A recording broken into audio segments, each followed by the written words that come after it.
سعید بن ابی سعید رضی اللہ تعالی عنہ فرماتے ہیں کہ حضرت ابو سعید خدری رضی اللہ تعالی عنہ نے رسول اللہ صلی اللہ علیہ وسلم سے اپنی تنگ دستی اور ضرورت کا اظہار کیا، یعنی بتایا کہ مجھے بہت مالی اعتبار سے پریشانی ہے، تنگ دستی ہے، میرا ہاتھ بڑا تنگ ہے۔ تو نبی پاک صلی اللہ علیہ وسلم نے ارشاد فرمایا، ابو سعید صبر کرو، تم میں سے جو مجھ سے محبت کرتا ہے فقر اس پر ایسی تیزی سے آتا ہے جیسی تیزی سے سیلاب کا پانی وادی کی اونچائی سے اور پہاڑوں کی بلندی سے نیچے کی طرف آتا ہے۔ حضرت رافع بن خدیج رضی اللہ تعالی عنہ روایت کرتے ہیں کہ رسول اللہ صلی اللہ علیہ وسلم نے ارشاد فرمایا، جب اللہ تعالیٰ کسی بندے سے محبت فرماتے ہیں، کیا فرمایا؟ جب اللہ تعالیٰ کسی بندے سے محبت فرماتے ہیں تو اس کو دنیا سے اس طرح بچاتے ہیں جس طرح تم میں سے کوئی شخص اپنے مریض کو پانی سے بچاتا ہے۔ سبحان اللہ۔ حضرت ابو ہریرہ رضی اللہ تعالیٰ عنہ روایت کرتے ہیں کہ رسول اللہ صلی اللہ علیہ وسلم نے ارشاد فرمایا، غریبوں سے محبت کرو، ان کے ساتھ بیٹھو، غریبوں سے دل سے محبت کرو، اور جو عیب تم میں موجود ہے وہ تمہیں دوسروں پر طعن و تشنیع کرنے سے روک دیں۔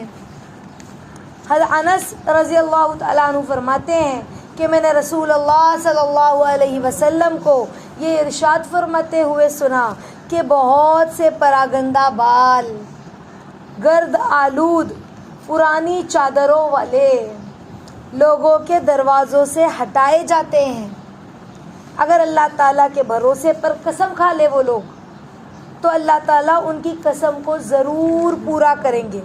تو کیا سمجھ میں آیا؟ اللہ تعالیٰ کے کسی بندے کو میلا، کچیلا اور پراگندہ بال دیکھ کر اپنے سے کمتر نہ سمجھیں ہم، کیونکہ بہت سے اس حال میں رہنے والے بھی اللہ تعالیٰ کے خاص بندوں میں سے ہوتے ہیں۔ البتہ واضح رہے کہ حدیث شریف کا مقصد جو ہے وہ پراگندہ بالی اور میلا کچیلا رہنے کی ترغیب دینا نہیں ہے۔ اب دیکھیں جو ہم نے حدیث پڑھی، ایک حدیث اور ہم لے لیتے ہیں۔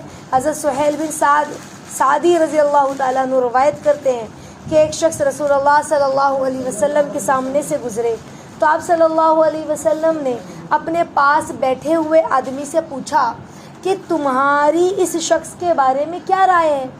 کیا پوچھا؟ تمہاری اس شخص کے بارے میں کیا رائے ہے؟ تو انہوں نے عرض کیا، معزز لوگوں میں ہے، یعنی عزت دار لوگوں میں سے ہے، اللہ کی قسم، اللہ تعالیٰ کی قسم اس قابل ہے کہ اگر کہیں نکاح کا پیغام دے تو قبول کیا جائے، اور کسی کی سفارش کرے تو سفارش قبول کی جائے۔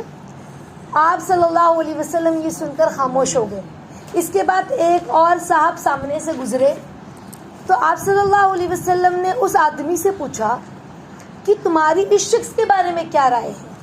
تو اس آدمی نے عرض کیا، یا رسول اللہ صلی اللہ علیہ وسلم، ایک غریب مسلمان ہے، اگر کہیں نکاح کا پیغام دے تو قبول نہ کیا جائے، کسی کی سفارش کرے تو قبول نہ کی جائے، اگر بات کہے تو اس کی بات نہ سنی جائے۔ آپ صلی اللہ علیہ وسلم نے ارشاد فرمایا، اگر پہلے شخص جیسوں سے ساری دنیا بھر جائے تو بھی ان سب سے یہ شخص بہتر ہے۔ ایک غریب مسلمان، جو پہلا شخص امیر آیا تھا نا، جس کی بات سنی جائے، جو بہت عزت دار نگاہوں سے دیکھا جاتا ہے، بھئی بہت پیسے والا ہے، ایک اسٹیٹس ہے، ایک مقام ہے اس کا، ہے نا، سماج میں، اور جہاں نکاح کا پیغام دے تو اس کا پیغام بھی قبول کر لیا جائے اس کی مالداری کی وجہ سے۔ اور دوسرا شخص کیا تھا؟ غریب مسلمان۔ اس وقت کے مسلمان غریب کیسے ہوتے تھے؟ ہم جیسے مسلمان ہوتے تھے؟ ہاں، اس وقت کے مسلمان کا مطلب ہوتا تھا مسلمان، اس وقت کے مسلمان کا مطلب ہوتا تھا مومن، سمجھ رہے؟ آج ہمارا مسلمان کا مطلب ہوتا ہے بس مسلمان، کہ بھئی ایک مذہب ہے، ہمیں کیا لگتا ہے بس یہ ایک مذہب ہے، ہم نے اس کو قبول کیا، یہ ایک مذہب ہے، ہمارے باپ داداؤں نے اسلام لا کے کلمہ پڑھنے والے ہم نے بھی پڑھ لیا، تو ہمیں لگ رہا ہے کہ مسلمان ایک مذہب ہے، جیسے ہندو ہے، کرسچن ہے، یہودی ہے، نصرانی، ویسے مسلمان بس ایک مذہب ہے۔ تو اس وقت صرف بس ایک مذہب نہیں تھا، وہ مسلمان تھے تو مسلمانی بھی تھی، لیکن ہم مسلمان ہیں مگر ہم میں مسلمانی نہیں، اور وہ مسلمان تھے تو ان کے اندر مسلمانی تھی بھی. سمجھ رہے؟ تو اللہ کے نبی نے فرمایا کہ یہ غریب مسلمان جو کیا کہا یہ نبی نے، یہ غریب مسلمان ہے، کہیں پیغام بھیجے تو قبول نہ کیا جائے، ہے نا، لوگ اس کی عزت نہ کریں. تو اللہ کے نبی نے کہا اگر ایسوں سے پوری دنیا بھر دی جائے تو وہ اس شخص سے بہتر ہے کہ ایسوں سے پوری دنیا بھر دی جائے، اس غریب مسلمان سے. سمجھ رہے؟ لیکن وہ مسلمان بھی کیسا ہو؟ نمازی ہو، اللہ سے ڈرنے والا ہو، توبہ استغفار کرنے والا ہو، لوگوں کے حقوق ادا کرنے والا ہو، لوگوں کے حقوق کے معاملے میں ڈرنے والا ہو. سمجھ رہے ہیں؟ ایسا مسلمان. تو پتہ چلا کہ اللہ رب العزت کو آج انسان کس چیز کی تمنا کرتا ہے. لوگوں کو دیکھتا ہے، کوئی کدھر گھوم رہا ہے، کوئی کدھر گھوم رہا ہے، کوئی ڈھابے پہ، ہے نا، آئے دن ان کی پارٹیاں ڈھابے پہ ہو رہی ہے، تو کوئی گھوم رہا ہے فلاں جگہ، کوئی فلاں جگہ گھوم رہا ہے، کوئی ڈیفینس میں گھر خرید رہا ہے. سمجھ رہے ہیں؟ اچھے ایریے میں. تو لوگوں کو لگتا ہے کتنا اچھا ہے نا، کتنا اچھا ہے نا کہ فلاں کا تو گھر ہے، فلاں کے پاس گاڑی ہے، فلاں کے پاس بنگلہ ہے، کاش ہمارے پاس بھی ہوتا. دیکھو، گھر خریدنا، گاڑی خریدنا، بنگلہ خریدنا منع نہیں ہے. اگر اللہ نے حیثیت دی تو خریدے، اجازت ہے، منع نہیں ہے، حرام نہیں ہے، گناہ نہیں ہے، مکروہ بھی نہیں ہے. سمجھ رہے ہیں؟ لیکن خواہش ہماری کس چیز کی ہے اور صحابہ کی خواہش کس چیز کی ہوتی ہے؟ فرق سمجھ رہے ہیں کہ ان کے دل میں جو خواہش ہوتی تھی نا کہ اللہ فلاں کے پاس اتنے عمل ہے، ہمارے پاس نہیں.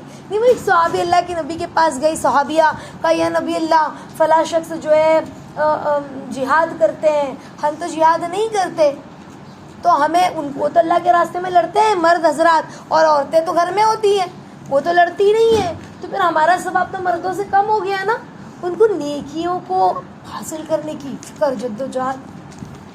تو کہا کہ تمہارا گھر میں رہنا، گھر کو سنبھالنا، امانت داری کے ساتھ شوہر کے پیٹھ پیچھے ان کے بچوں کی حفاظت کرنا، امانت کا خیال کرنا، اپنی جان کا خیال کرنا، یعنی خیانت داری نہ کرنا اپنے آپ سے.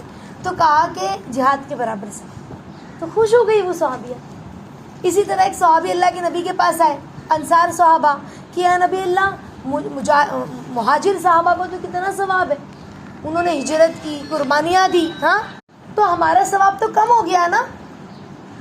تو اللہ کے نبی صلی اللہ علیہ وسلم نے، جس کا مفہوم ہے حدیث کا کہ اللہ کے نبی نے کچھ ان کو اعمال بتائے، تو مجھے وہ حدیث الفاظ بالفاظ یاد نہیں رہی، لیکن کچھ اس طرح سے تھے کہ کچھ نمازیں، کچھ اعمال یا ذکر اللہ کے نبی نے انہیں بتائے، تو انہوں نے وہ ذکر کرنا شروع کر دیا. تو مہاجر صحابہ نے بھی وہی ذکر کرنا شروع کر دیا. تو کہا یا نبی اللہ اب تو وہ بھی ذکر کرنے لگے، اب ہمارا ثواب تو کم ہو گیا. تو اللہ کے نبی نے فرمایا کہ اللہ جسے چاہے زیادہ نوازے. سمجھ رہے؟ تو ان کے اندر جو فکریں تھی، ان کے اندر جو جذبہ تھا، وہ کس چیز کا جذبہ تھا؟ اعمال میں آگے بڑھنے کا، ہے نا، اعمال میں. آج ہمارا کیسا، اس نے اتنا اچھا گاؤن خریدی، میں اس سے اچھا خریدوں گی. سمجھ رہے؟ اس نے وہ خریدی، میں بھی خریدوں. ہم یہ نہیں دیکھتے کہ میری فلاں بہن تو کتنی نمازی ہے، میں بھی نمازی بنوں، وہ کتنا ذکر کرتی، تلاوت اتنا پارا کرتی ہے، میں اس سے زیادہ کرنے کی کوشش کروں تاکہ میں اللہ کی نظروں میں اچھی ہو جاؤں، اللہ مجھے قبول کرے. سمجھ رہے؟ تو ہم اس چیز میں دوڑ لگائیں نا، ہماری دوڑ جو ہے وہ اس چیز میں ہو. تو کیا فرمایا؟ ایک حدیث جو ہم نے ابھی اوپر پڑھی تھی وہ یہی تھی نا کہ اگر وہ پراگندہ بال والے، بکھرے بال والے، دیکھو اب کیا ہوتا ہے کہ اب وہ کچی زمینیں، کچی سڑکیں نہیں رہی. سمجھ رہے؟ پہلے کے جو لوگ ہوتے تھے ان کے پاس مال زیادہ نہیں ہوتا تھا، رہنے کو ٹھکانہ بھی نہیں ہوتا تھا، تو وہ دھول مٹی اڑ رہی ہے، بال گندے ہو گئے، اتنے کپڑے بھی نہیں ہے کہ بدلے. سمجھ رہے؟ تو ان کو دیکھ کے ہم ان کو حقارت سے دیکھیں، ان کے پاس اتنے کپڑے نہیں ہیں، گھر ہے لیکن اتنا مال نہیں ہے، پیسہ نہیں ہے، کپڑے اتنے نہیں ہیں کہ لیکن وہ لوگ اس کو حقارت سے دیکھیں، دیکھو کیسے کیسے کپڑا پہنا ہوا ہے اور کیسے تو غریبوں کی طرح یہ رہ رہا ہے. تو کہا ہم حقارت سے نہ دیکھیں، ہمیں نہیں معلوم وہ سادہ مزاج رہنے والا شخص جو بڑی سادگی سے زندگی گزار رہا ہے. سمجھ رہے ہیں؟ زیادہ دکھاوا نہیں ہے، سادگی ہے، چٹنی روٹی میں ہی صبر کر لیتا ہے. ہمیں نہیں معلوم اس کا اللہ سے کتنا زیادہ تعلق ہے، کتنا زیادہ اللہ سے تعلق ہے، ہمیں اس بات کا علم نہیں ہے. سمجھ رہے ہیں؟ تو اسی لیے ہم کسی کو بھی حقارت سے نہ دیکھیں، کسی کو بھی اپنے سے کم درجے والوں کو ایسے ہی حقیر نہ سمجھے، یہ اللہ کو بالکل نہیں پسند ہے۔ پھر ایک حدیث میں کیا آیا، غریبوں سے دل سے محبت کرو، ان کو حقیر مت سمجھو، عربوں کے ساتھ بیٹھو، سمجھ رہے ہیں نا؟ تو کہیں جو عیب تم میں موجود ہے وہ نہیں، وہ دوسروں پر تان و تشنی کرنے سے روک دے۔ یعنی ہم جب اپنے سے کمتر لوگوں کو دیکھیں گے، ان کے ساتھ بیٹھیں گے، تو ہمیں سمجھ میں آئے گا کہ میں خود کتنی بری ہوں، مجھ میں خود کتنی کمی کوتاہی ہے۔ اسی لیے اللہ کے نبی نے ہمیشہ کیا فرمایا، اپنے سے کم درجے والوں کو دیکھو تو اللہ کا شکر کرنے کی عادت ہوگی، سمجھ رہے؟ صبر آئے گا، شکر آئے گا۔ تو ہمیشہ اپنے سے کم درجے والوں پر ہماری نگاہیں ہونی چاہیے۔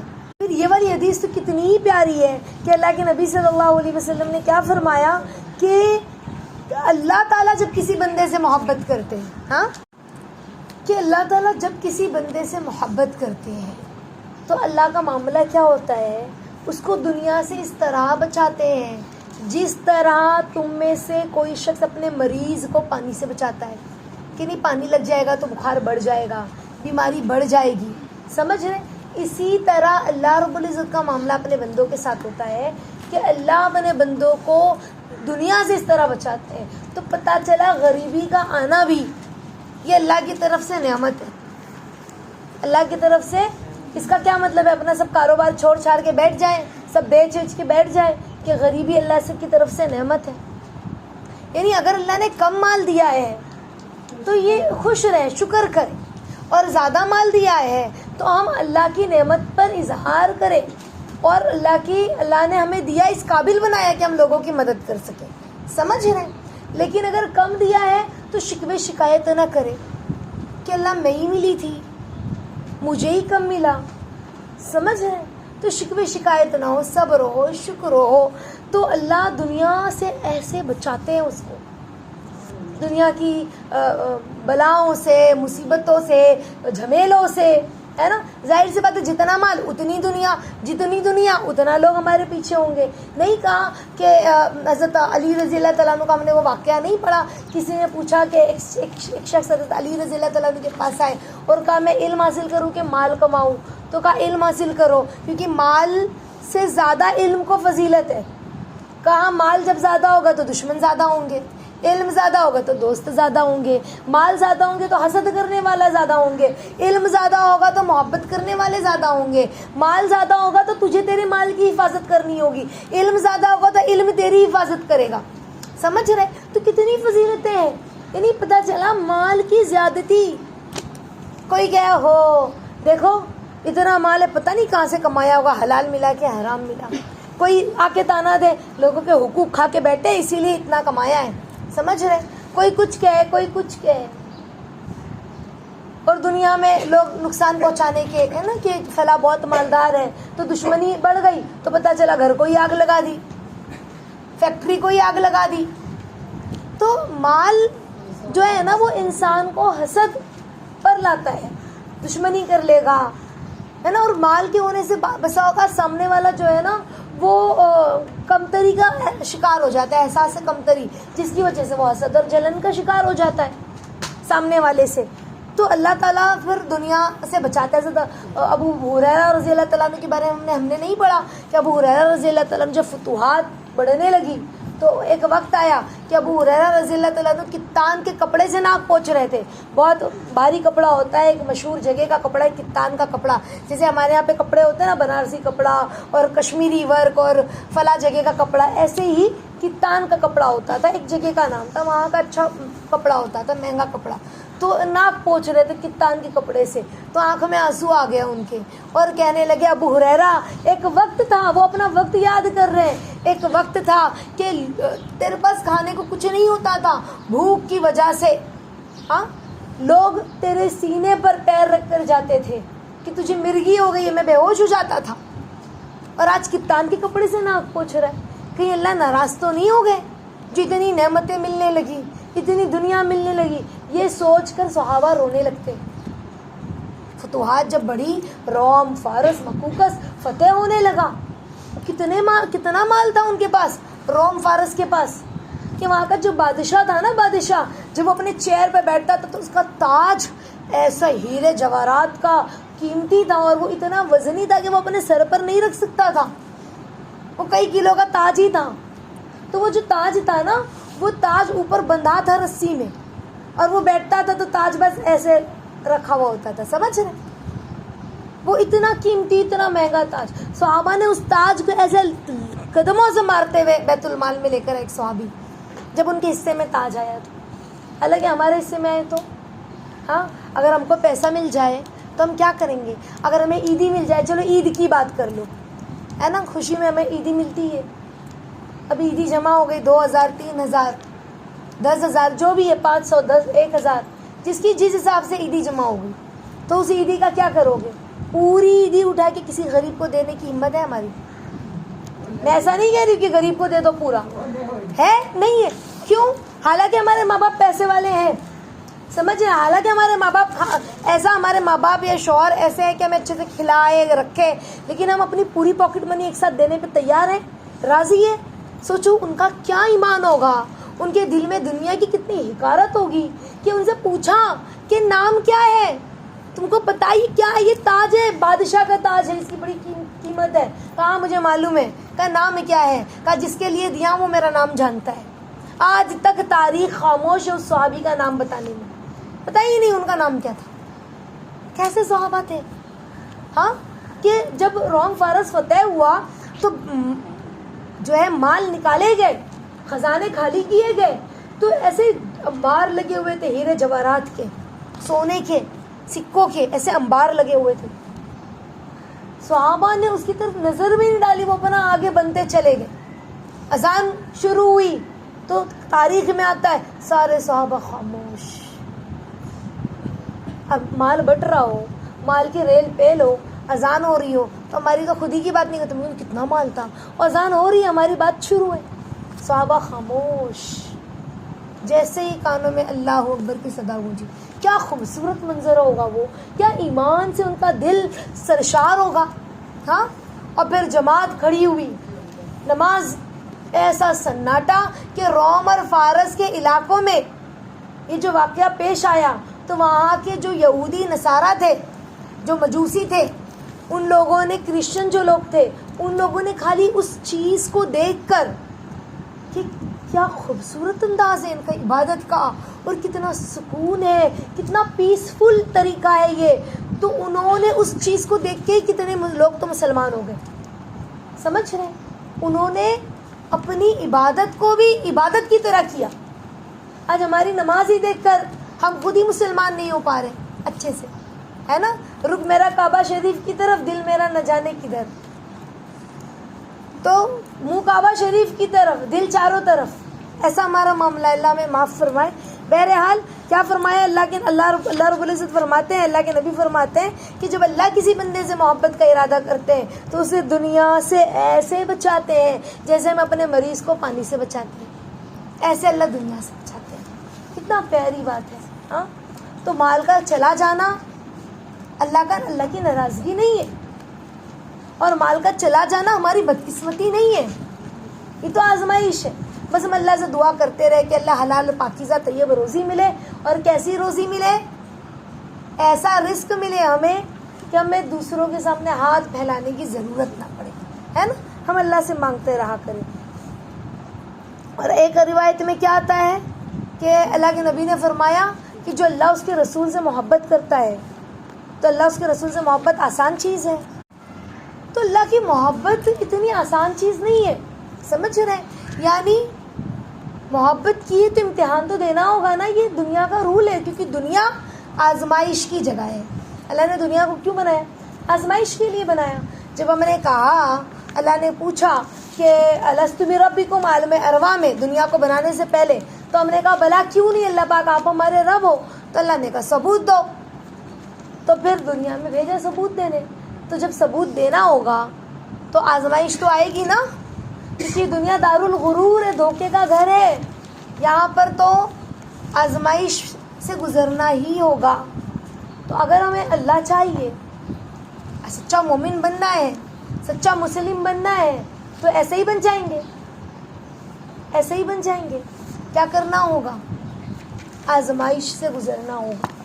اور وہ آزمائش کیسی ہوگی؟ کہیں مال، کہیں حالات، کہیں جذبات، کہیں تمنائیں، کہیں خواہشات، کہیں دنیا اچھی لگنے لگے گی، سمجھ رہے؟ کہیں دنیا والے اچھے لگنے لگیں گے، سمجھ نہیں بات؟ اس کے بیچ میں رہ کر ہمیں اللہ کی طرف متوجہ ہونا ہے، اللہ کی طرف متوجہ ہونا ہے۔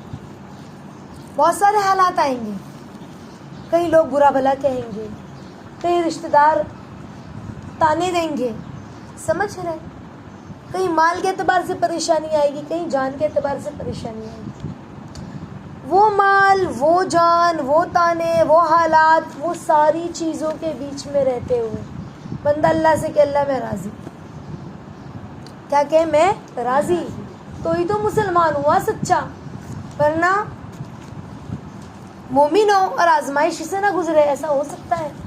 مسلمان ہو اور آزمائش نہ آئے، ایسا ہو سکتا ہے؟ اور مسلمان گھبراتا بھی نہیں ہے کہ آزمائش آئے گی، نہیں، وہ قبول کرتا ہے۔ جیسے میں آپ کو بتاؤں، جس کو محبت ہوتی ہے نا، دنیا میں ہم دیکھیں کہ اگر کسی شخص کو کسی سے محبت ہوتی ہے اور اس کے ماں باپ راضی نہیں ہیں اس کا نکاح کرانے فلاں شخص، تو پھر کیا ہوتا ہے؟ وہ دونوں ہم ہر تکلیف سے گزر جائیں گے لیکن ساتھ نہیں چھوڑیں گے۔ ہمیں نکاح کرنا ہے تو پھر کیا کرتے ہیں؟